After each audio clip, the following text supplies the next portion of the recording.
Huminto ka muna at pakinggan ito, dahil maaring ito na ang sagot na hinihintay ng puso mo. Sa gitna ng ingay ng mundo, ay may tinig ang Diyos na tahimik ngunit makapangyarihan. Marami ang nawawalan ng pag-asa dahil iniisip nilang tapos na ang lahat. Ngunit paano kung ang Diyos ay may hawak pang mas magandang plano para sa iyo? Sa unang segundo pa lamang, ay nais kong malaman mo na ang kwentong ito ay tungkol sa pag-asa. Sa Biblia ay may isang talata na madalas binabalikan ng mga mananampalataya. Sa oras ng panghihina, ito ay Jeremiah 29 verse 11, na nagsasabi na alam ng Diyos ang kanyang mga plano para sa atin. Ang mga planong ito ay hindi para sa kapahamakan, kundi para sa kabutihan at kinabukasan. Sa Tagalog ay ipinapakita nito na hindi aksidente ang buhay mo at may direksyon ang Diyos para sa iyo. Ibig sabihin kahit magulo ang kasalukuyan, ay may malinaw na patutunguhan ang plano ng Panginoon. Bago tayo magsimula, mga mahal kong manunood, iniimbitahan ko po kayo na mag-subscribe sa ating channel para lagi po kayong updated sa mga bagong videos na aking gagawin. Paki-like na din ito at share sa iyong mga kaibigan at baguhin natin ang ating buhay sa pamamagitan ng mga salita ng Diyos. Ang simpleng pagsuporta ninyo ay nagiging tulay upang mas marami pang makarinig ng mensahe ng Diyos. Sa bawat pag-share ay may pusong maaring mapalakas ang pananampalataya. Hindi natin alam kung sino ang nangangailangan ng mensaheng ito ngayon.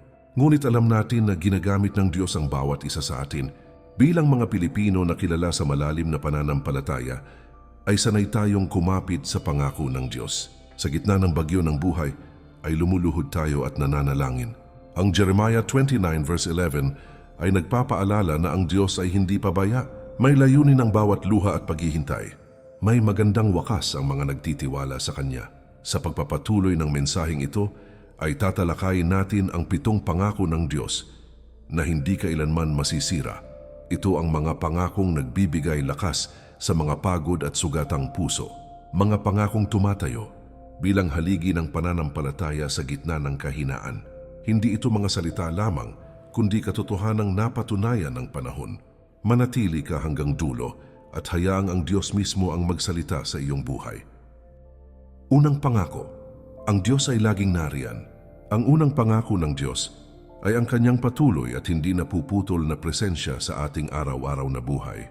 Sa bawat umaga na tayo ay nagigising at humihinga, ay kasama natin ang Diyos na nagbibigay ng panibagong lakas at pag-asa. Hindi niya tayo iniiwan kahit sa oras ng ating kahinaan at pagkakamali bilang tao na kanyang minamahal. Kahit pakiramdam natin ay nag-iisa tayo sa laban ng buhay, ay nariyan ng Diyos na tahimik, ngunit makapangyarihang kumikilos. Ito ang matibay na pundasyon ng ating pananampalataya bilang mga taong patuloy na umaasa sa kanyang katapatan. Maraming Pilipino ang dumaan at patuloy na dumaraan sa matitinding pagsubok at hamon ng buhay. May mga panahong tila wala nang matakbuhan at wala nang makapitan sa gitna ng problema at pangamba. Ngunit sa mga sandaling iyon ay may Diyos na nakikinig sa bawat panalangin kahit mahina at putol-putol ang ating tinig. Hindi man agad natin makita ang sagot sa ating mga panalangin, ay gumagawa siya sa likod ng lahat ng pangyayari. Ang kanyang presensya ang nagbibigay lakas sa mga pusong pagod na at halos sumusuko na sa laban. Isaiah 41 verse 10, sinasabi ng talatang ito na huwag tayong matakot sapagkat ang Diyos ay kasama natin sa bawat sitwasyon ng buhay. Ipinapaalala rin dito na huwag tayong mangamba dahil siya mismo ang ating Diyos na makapangyarihan at tapat. Ipinapangako ng talatang ito na tayo ay palalakasin, tutulungan at aalalayan ng Diyos sa bawat hakbang. Sa Tagalog, ang ibig sabihin nito ay ang Diyos mismo ang humahawak at sumusuporta sa atin sa oras ng pangangailangan. Kapag alam nating kasama natin ang Diyos, ay nagbabago ang ating pananaw sa bawat problemang dumarating. Ang dating kinatatakutan ay nagiging hamon na ating nalalampasan sa tulong ng kanyang lakas at gabay. Ang dating nagpapabigat sa puso ay nagiging patotoo ng kanyang katapatan sa ating personal na karanasan. Ito ang dahilan kung bakit kahit umiiyak tayo sa gabi ay may kapayapaan pa rin sa ating kalooban. Dahil alam natin na ang Diyos ay nariyan sa bawat hakbang at bawat desisyong ating ginagawa. Ang pangakong ito ay paalala na ang Diyos ay hindi malayo o tahimik lamang na nanonood sa ating buhay. Siya ay isang ama na laging nagbabantay, nagmamalasakit at gumagabay sa kanyang mga anak. Sa bawat dasal na binibigkas natin mula sa puso, ay may Diyos na tunay na nakikinig at kumikilos. Sa bawat luha na pumapatak dahil sa sakit at pagod, ay may Diyos na nagmamahal at umuunawa sa atin. Hawakan natin ang pangakong ito at magpatuloy sa pananampalataya araw-araw kasama ang Diyos na tapat magpakailanman. Ikalawang pangako, ang Diyos ay hindi kailanman nagpapabaya. Ang ikalawang pangako ng Diyos ay ang kanyang patuloy at maingat na pag-aaruga sa bawat aspeto ng ating buhay. Hindi siya Diyos na nagmamasid lamang mula sa malayo, kundi Diyos na aktibong kumikilos sa ating araw-araw na karanasan. Sa bawat pangangailangan na ating kinakaharap, ay may kamay siyang naghahanda ng sagot sa tamang panahon. Maaring hindi agad natin makita o maunawaan ang kanyang ginagawa, ngunit hindi siya kailanman nagpapabaya sa kanyang mga anak. Ang pangakong ito ay nagbibigay katiyakan na ang ating buhay ay nasa mabuti at mapagkalingang kamay ng Diyos. Maraming pagkakataon sa buhay na iniisip ng tao na kinalimutan na siya ng Diyos dahil sa tindi ng pagsubok. Kapag sunod-sunod ang problema at tila walang pahinga ay madaling pumasok ang pagdududa sa puso. Ngunit ang katotohanan ay mas lalo pang malapit ang Diyos sa mga panahong tayo ay nanghihina.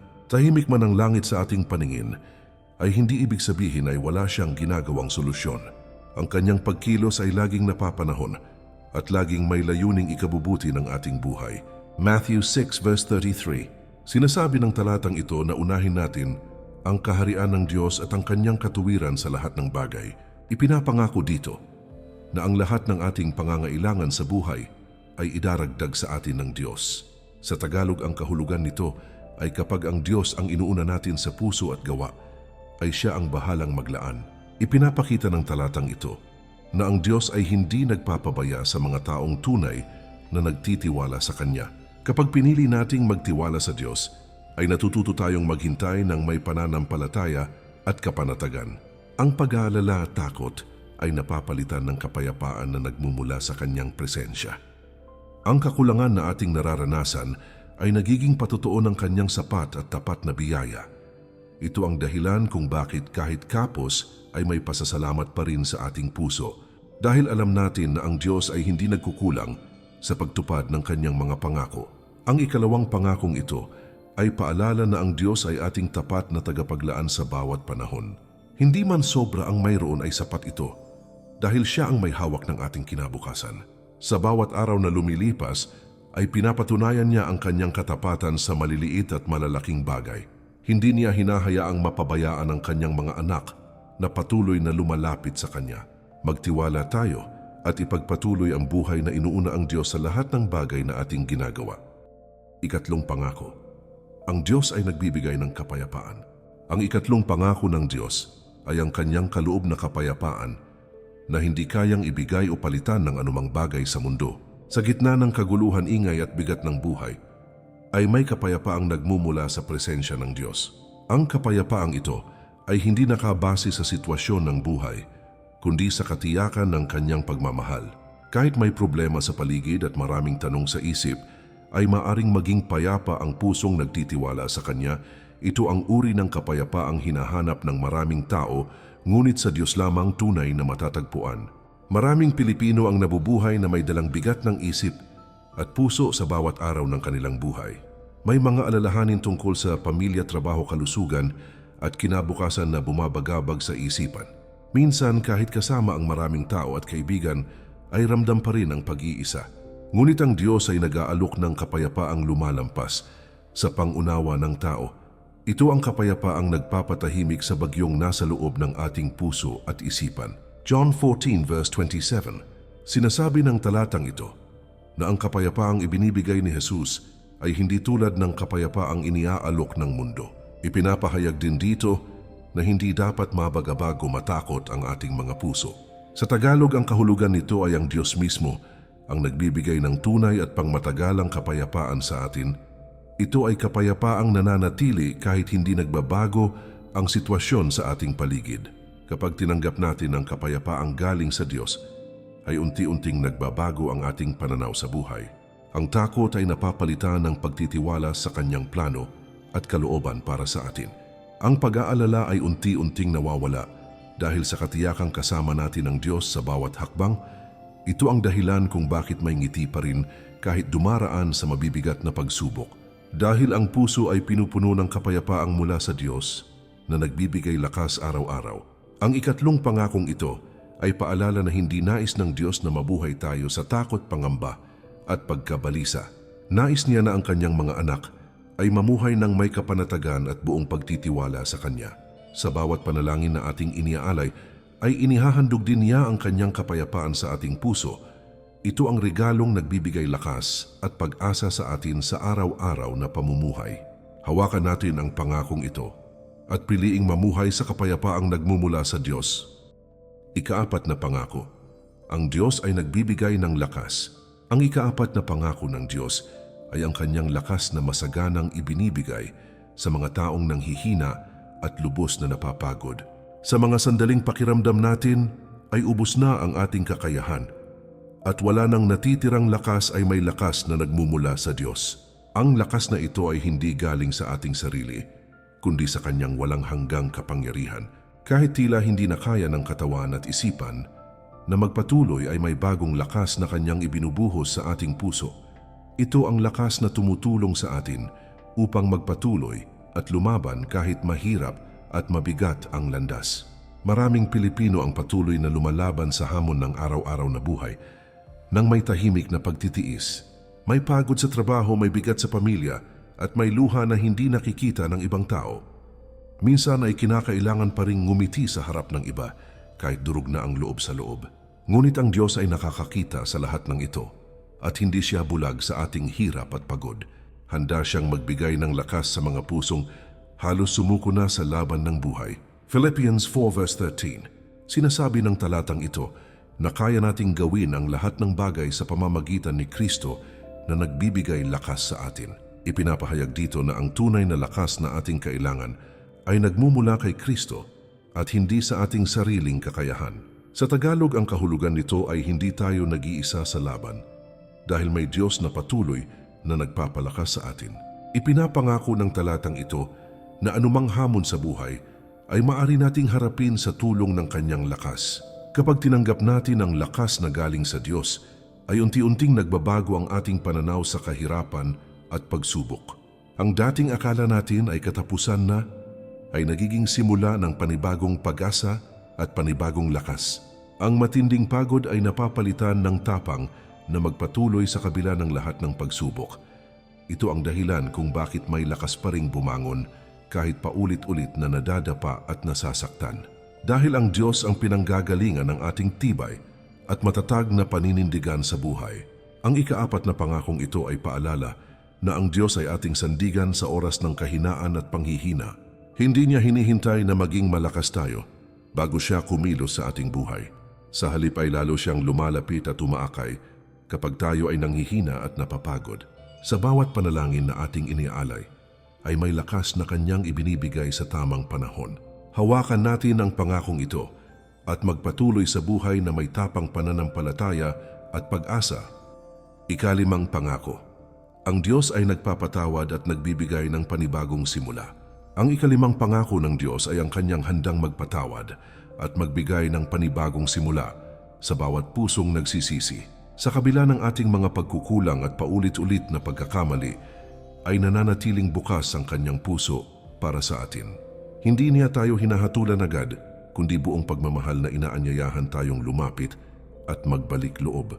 Ang kanyang pagpapatawad ay hindi pansamantala kundi lubos ganap at totoo magpakailanman. Ito ang pangakong nagbibigay pag-asa sa mga pusong nabibigatan ng kasalanan at sugat ng nakaraan. Maraming Pilipino ang nabubuhay na may dalang konsensya at sugat mula sa mga maling desisyon sa buhay. May mga pagkakamaling pilit kinakalimutan, ngunit patuloy na bumabagabag sa isip at puso. Minsan iniisip natin na hindi na tayo karapat-dapat lumapit sa Diyos dahil sa ating nagawa. Ngunit ang Diyos ay hindi napapagod magpatawad sa mga pusong nagpapakumbaba at nagsisisi. Ang kanyang awa at habag ay mas malalim at mas malawak kaysa sa ating mga kasalanan. 1 John 1 verse 9. Sinasabi ng talatang ito na kapag ipinapahayag natin ang ating mga kasalanan, ay tapat at makatarungan ng Diyos na magpatawad. Ipinapangako rin dito Nalilinisin niya tayo mula sa lahat ng kalikuan at dungis ng kasalanan. Sa Tagalog, ang kahulugan nito ay handang patawarin ng Diyos ang sinumang tapat na lumalapit at humihingi ng tawad. Ipinapakita ng talatang ito na ang kapatawaran ng Diyos ay buo at walang itinatirang bigat sa ating puso. Kapag tinanggap natin ang kapatawaran ng Diyos, ay unti-unting gumagaan ang ating puso at isipan.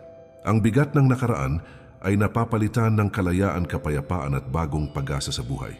Ang hiya at takot ay nawawala dahil alam nating tayo ay muling tinanggap ng Diyos. Ito ang dahilan kung bakit may tapang na tayong humarap sa bukas na may ngiti, dahil alam natin na ang Diyos ay Diyos ng awa at nagbibigay ng panibagong simula. Ang ikalimang pangakong ito ay paalala na walang kasalanang hindi kayang patawarin ng Diyos. Hindi niya hinahayaang manatili tayo sa pagkakasala, pagkadapa at pagkakulong sa nakaraan. Sa halip ay inaakay niya tayo patungo sa pagbabago, paglago at bagong buhay kay Kristo. Sa bawat tapat na pagsisisi, ay may bagong pagkakataong inihahandog ang Diyos. Hawakan natin ang pangakong ito at mamuhay ng may pasasalamat, pananampalataya at panibagong pag-asa. Ika-6 na pangako. Ang Diyos ay may mabuting plano sa ating buhay. Ang ika-6 na pangako ng Diyos ay ang kanyang mabuti, mapagkalinga at makabuluhang plano para sa bawat isa sa atin. Hindi aksidente ang ating paghinga, ang ating paglalakad, at ang mga pinagdadaanan natin sa buhay araw-araw. Kahit minsan ay tila magulo, walang direksyon, at puno ng tanong ang mga pangyayari, ay may Diyos na may hawak ng lahat. Ang kanyang mga plano ay hindi pa bigla-bigla, kundi punong-puno ng karunungan, pag-ibig at layunin. Ito ang pangakong nagbibigay katiyakan na ang ating buhay ay may saysay, direksyon at kabuluhan sa kanyang paningin. Maraming Pilipino ang nagtatanong sa sarili, kung ano nga ba ang plano ng Diyos sa kanilang buhay. Kapag sunod-sunod ang kabiguan at pagkadapa, ay madaling isipin na wala nang magandang mangyayari.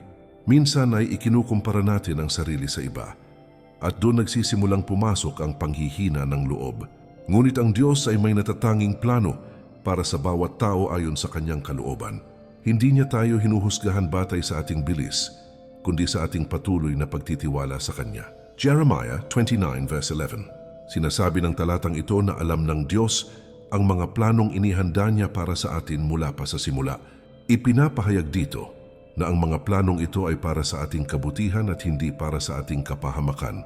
Sa Tagalog, ang kahulugan nito ay nais ng Diyos na bigyan tayo ng pag-asa at isang magandang kinabukasan. Ipinapakita ng talatang ito na ang Diyos ay may malinaw at mabuting direksyon para sa ating buong buhay.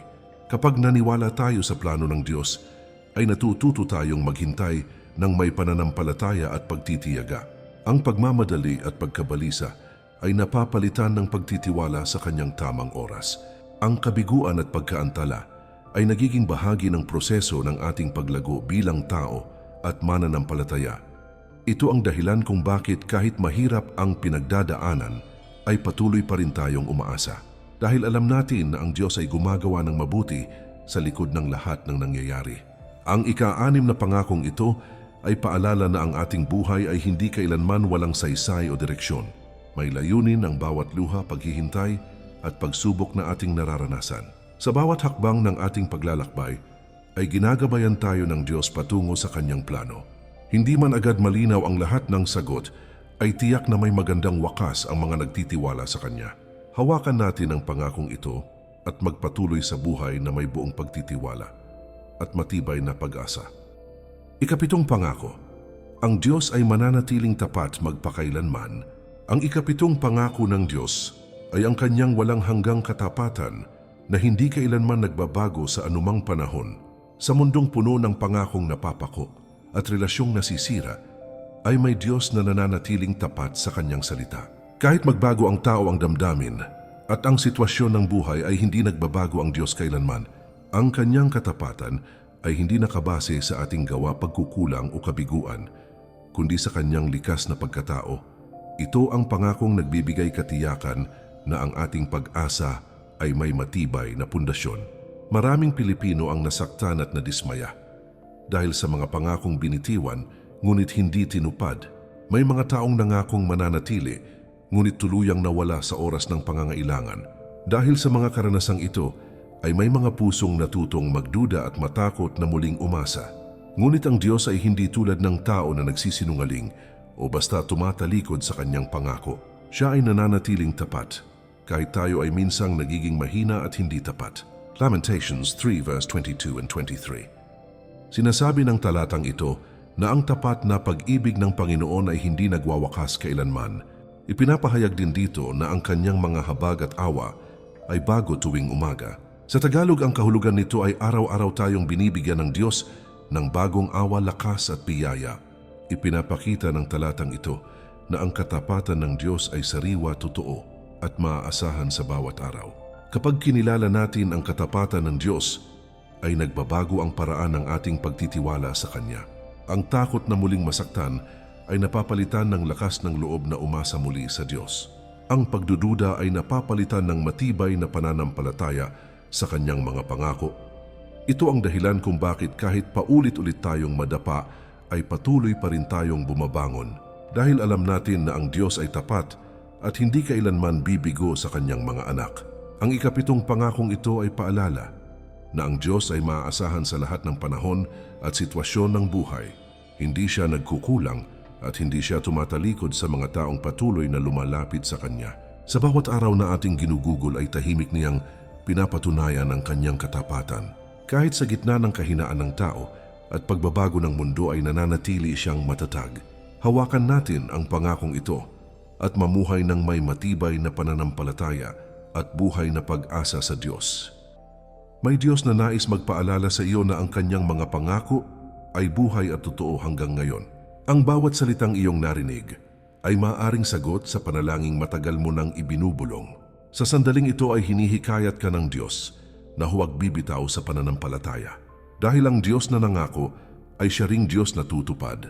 Ang pitong pangakong ating pinagnilayan ay hindi lamang para pakinggan kundi para isabuhay.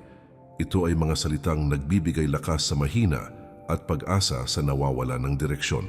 Sa bawat pangako ay may paalala ng pagmamahal, katapatan at malasakit ng Diyos. Hindi niya tayo iniwan sa gitna ng laban, bagkus ay patuloy niya tayong inaakay. Ito ang dahilan kung bakit may liwanag pa rin kahit sa gitna ng dilim. Mga mahal kong manonood, muli ko po kayong iniimbitahan na mag-subscribe sa ating channel para lagi po kayong updated sa mga bagong videos na aking gagawin. Paki-like na din ito at share sa iyong mga kaibigan at baguhin natin ang ating buhay sa pamamagitan ng mga salita ng Diyos. Sa simpleng gawaing ito ay nakikibahagi kayo sa pagpapalaganap ng mabuting balita. Maaring ang isang share ninyo ay maging daan ng pagbabalik loob ng isang puso.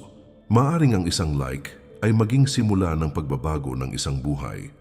Sama-sama nating ipahayag ang kabutihan ng Diyos sa mas marami pang tao. Huwag mong hayaang matapos ang mensaheng ito na walang tugon mula sa iyong puso. Dalhin mo ang mga pangakong ito sa iyong panalangin at pang-araw-araw na pamumuhay. Kapag ikaw ay nanghihina, alalahanin mo na ang Diyos ay nagbibigay ng lakas. Kapag ikaw ay natatakot, alalahanin mo na ang Diyos ay nagbibigay ng kapayapaan. Kapag ikaw ay nagdududa, alalahanin mo na ang Diyos ay nananatiling tapat. Magpatuloy kang magtiwala kahit hindi mo pa nakikita ang buong larawan. Magpatuloy kang manalangin kahit tila tahimik ang langit. Magpatuloy kang umasa dahil ang Diyos ay hindi kailanman nabibigo. Ang Kanyang mga pangako ay sandigan ng ating pananampalataya. Hanggang sa muli ay hawakan mo ang mga pangako ng Diyos at mamuhay ayon sa Kanyang kalooban araw-araw.